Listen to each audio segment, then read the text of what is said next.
नमस्कार मंडळी, मी आहे प्रियांका आणि ही माझी मुलगी आहे समायरा. सो तिला संध्याकाळी पॉपकॉर्न करून दिली, ती खात होती. आता जेवण करत होती. मुगाची डाळ आहे त्याची आमटी असं टाईप करणार होती, ग्रेव्ही टाईप. आणि कुकर लावून घेतला पहिला भाताचा. नंतर पिल्लूचा जो कसारा होता तो सगळा आवरून घेतला. त्याच्यातच खूप टाईम जातो. ते आवरल्यानंतर फोनवर कोणाजवळ तरी बोलत होते. म्हणजे असंच तिचं चालू असतं काय ना काय. भाजी झाली, भात वगैरे सगळं झालं, चपाती. नंतर मग पिल्लूसोबत थोडासा टाईमपास केला. ती ड्रॉइंग वगैरे करत होती. आणि कोइन्सिडन्सली बघा तिने काय काढलं आहे. बाबांचं चित्र तर काढतेच ती, स्माइली. आणि नंतर मग असा गणपती काढला तिने. कोइन्सिडन्सली बोलतात ना, तसं तिच्या हातातून झालं. नंतर ती खेळत होती, बाबांची वेट करत होती.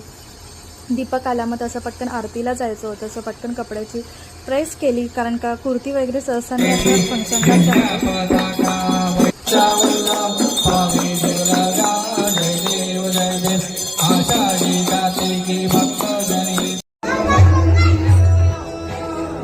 मस्तपैकी आरती वगैरे